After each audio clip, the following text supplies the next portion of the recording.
May cult following ba si Rapi Tulfo? Meron o wala? Pero bago natin sagutin yan, alamin muna natin kung anong ibig sabihin ng kulto. Ang isang kulto ay isang grupo ng mga tao na pinapangunahan ng isang charismatic na leader at self-appointed leader. Sinasabi niyang reincarnation siya ng Santo Niño, sinasabi niyang siya yung Diyos na buhay, o kaya naman sinasabi niyang pagmamayari niya ang sanlibutan, siya lang yung tanging daan para makarating ka sa langit. At itong leader na to, nire-require niya yung bawat miyembro na sumunod sa kanya. At sa mga rules niya, na dapat maging devoted yung bawat miyembro sa kanya at sa mga paniniwala nila. At dapat yung miyembro, maipakita niya yung loyalty niya sa grupo nila, sa kulto nila, sa pamamagitan ng pangungutang, pagbibigay ng pera, kahit ibenta na yung lupa, yung pag-aari niya. Kahit na ano, handa kang ibigay sa grupo mo, kahit katawan mo pa, ibibigay mo. Dapat handa ka rin na iwanan kahit pamilya mo para lang sa kulto nyo. Handa ka rin nakalimutan or sagasaan yung moralidad mo. Masunod lang yung gusto ng cult leader mo. At gusto ko lang dilinawin, yung mga kulto pala, yung mga grupo ng mga kulto, hindi sila patago. Karamihan dyan, lantaran. Hindi mo napapansin, kulto pala sila. May kulto rin ako nasalihan dati at ikakwento ko sa inyo kung paano ako nakaalis doon. At ito nga pala, gusto ko lang linawin, hindi lahat ng religion ay kulto, okay? At hindi rin lahat ng bagong religion ay kulto. Pero meron mga kulto na nagiging religion. Alam mo kung bakit? Para maging tax-free, syempre. So paano mangyayari yun? Kulto, tapos magiging religion? Ganito kasi yung pagkakaiba ng religion sa kulto. Yung religion po kasi, ang sinasamba nila ay yung Diyos. Yung Diyos na hindi nakikita. At ang kulto naman, ang sinasamba nila ay yung tao o kaya bagay, object. Tao. Yung tinatawag nilang Diyos na buhay, ganon. Yun yung sinasamba nila. O kaya naman, sinasamba nila yung rebulto. Rebulto na gumagalaw. Rebulto na umiiyak. So anong difference ng kulto sa religion? Ha? Pareho lang naman sila may fina-follow. Pareho lang sila may sinasamba. Yun nga lang ang difference. Yung isa hindi natin nakikita, yung isa naman nakikita natin. Siguro tama na doon. Hanggang doon na lang, oh. Papakita ko lang yung difference. Ina-explain ko lang yung difference ng dalawa. Ayokong tirahin yung religion. Baka madelete yung channel ko.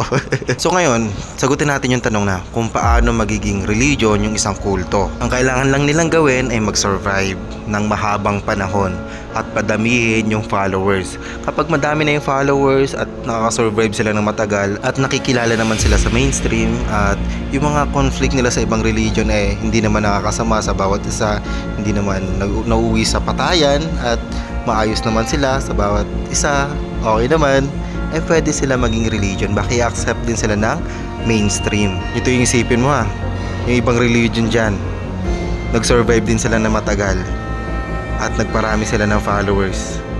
Ngayon, accepted na siya. Kahit balikan mo yung past na ikwento mo yung history na maraming patayan yung nangyari nung nakaraan, okay lang sa kanila. Na-accept na siya. Hindi na ako magbabanggit kung anong religion yon. Baka ma-delete yung channel ko. Okay?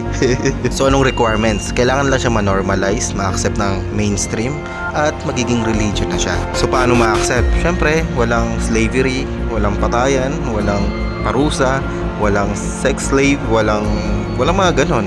Okay? Walang naabuso. Ma-accept yan ng mainstream. Nagigets mo na kung paano makakasurvive yung isang kulto.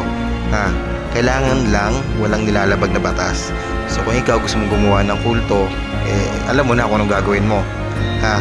Pwede kang yumaman sa religion.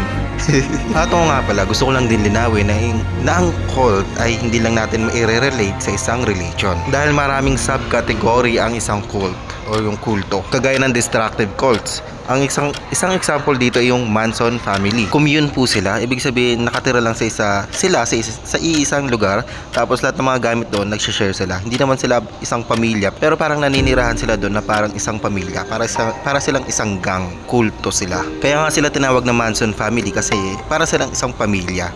Pero yung leader nila, yung cult leader nila, isang kriminal. So ano pa bang ina-expect mong matutunan o kung ano yung teaching ng isang kriminal o isang convicted criminal? Tingin mo, ano mga ideology yung matututunan mo sa isang kriminal? Siguro gets mo na yon. At mapunta naman tayo sa doomsday cults. Siguro gets mo na to kung sino itong mga to, no? Yung mga nagpipreach na magugunaw na yung mundo at kailangan mong umanib sa kanila para maligtas ka. Diyan nga naglalabasan yung mga argument na hindi religion yung magliligtas sa'yo, kundi yung Diyos. Yan yung sabi nung hindi active sa religion nila. Okay, next tayo, huwag natin masyadong pag-usapan yan. Baka ma-delete yung channel ko. Okay? Okay, let's go. Yung ibang kulto po ay political, polygamist, racist, terrorist. Pero alam mo, yung pagkakapareho ng mga kategory ng mga kulto na yan, yung pagkakapareho ng mga yan, merong isang leader o isang bagaw o kaya naman isang belief system na sobrang mahal nila, sobrang devoted sila doon. Talagang ipaglalaban nila yun hanggang kamatayan. Yun yung pagkakapare-pareho ng mga to. So ang tanong, paano na indoctrine or nabibrainwash yung mga tao na sumapi sa kulto na to o maniwala sa belief system nila nang hindi gumagamit ng critical thinking? Alam mo yung sagot yan, madali lang. Dahil tanga sila. Hindi, biro lang. Ito talagang totoong dahilan. Dahil nga yung mga kulto ay merong leader, may cult leader. At yung leader na yon charismatic, magaling magsalita. Ang galing din ng hook niya pag nagsasalita siya. May mga sinasabi din siya mga salita na hindi mo maintindihan, na akala mo ang talino niya kasi hindi mo naintindihan yung sinabi niya. Feeling mo mas matalino siya sa'yo. Kaya, ayun, naniniwala ka sa kanya. yun, kailangan maging charismatic yung cult leader. Kailangan convincing siya magsalita. Kahit nagsisinungaling na siya, kahit nag-iimbento na lang ng mga sinasabi, maniniwala ka pa rin kasi nga magaling siya magsalita, magaling siya magsinungaling. At ang lagi niyang pinupunteriya, yung emosyon, yung madadala yung emosyon mo. Para hindi na gumana yung logic at reasoning mo, yung critical thinking mo, hindi na gumana. Kasi nga, yung emotion mo yung gumagana. Kagaya ng cult leader ng Mormon, nag-imbento lang naman siya dati. Ayun, naniniwala naman yung mga tao. Nag-imbento nga siya na kailangan magkaroon siya ng 40 na asawa. Tapos dapat yung edad nasa 14 years old. Ayun, nagawa niya. Kasi niniwala yung mga taong tanga-tanga. Si Rapi Tulfo, no? Ganon kagaling magsinungaling or mang-deceive yung mga cult leader na kahit yung morality mo, masasagasaan at isa sa walang bahala mo na lang at susundin mo siya. Kasi nga siya yung makapagligtas sa'yo. Siya lang yung only way. Siya yung magdadala sa'yo sa langit. Siya yung last resort mo. So ito yung tanong, paano mo malalaman na sa isang kulto ka na pala? Sa grupo ka na ng mga kulto at yung may cult leader na kayo.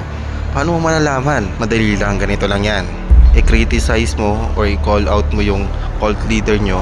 Kapag nagawa mo yun, tapos sinampahan ka ng kaso, ayun, nasa maling, nasa kulto ka na. At ayun na nga, tama naman yun. Ayaw ng mga cult leader na kinikriticize sila. Ayaw na lang kini-question yung mga turo nila.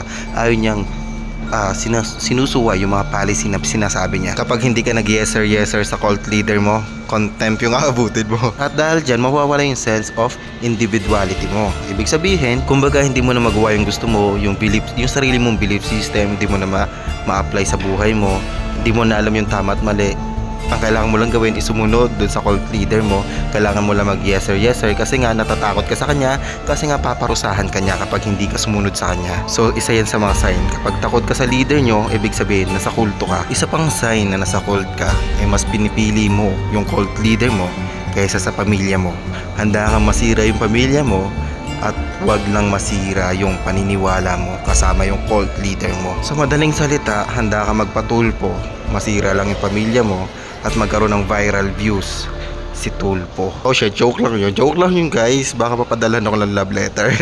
Ngayon, sagutin na natin yung tanong na, may cult followers ba si Tulfo? At ang sagot ko ay meron siyang cult following, pero wala siyang kulto, hindi siya cult leader. Pero hindi niya kiniklaim na cult leader siya or siya yung magdadala sa'yo sa langit. Gets mo? Hindi siya self-proclaim na cult leader. Pero take note lang yung cult leader, hindi niya i-claim na cult leader siya.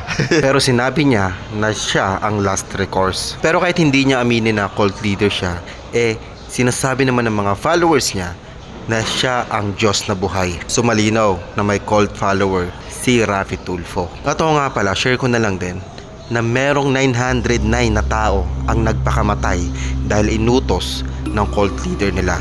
Kasama doon yung mga bata, mga sanggol, nagpakamatay dahil utos ng cult leader nila. Kaya kapag nakita mo yung mga red flag na baka nasa kulto ka, umalis ka na dyan nang mabilis. Tumakbo ka, huwag ka maglakad, tumakbo ka. Yung ibang kulto nagtatago sa liblib na lugar, pero yung ibang kulto nandito na sa internet. Baka yung vlogger na pinapanood mo na sinusuportahan mo ay cult leader. Alam ko mahirap makaalis sa isang kulto kasi na-brainwash ka. Na-experience ko na rin yan Na-indoctrinate sa akin yung mga belief system nila. At mabuti na lang, alam mo kung paano ako nakalis, mabuti na lang nakilala ko yung asawa ko. Naging kami. Kaya nakalis ako sa kulto namin. Yung pangalan pala ng kulto namin ay Cult 45. Okay. Corny yung joke. Okay. Yun lang, peace out.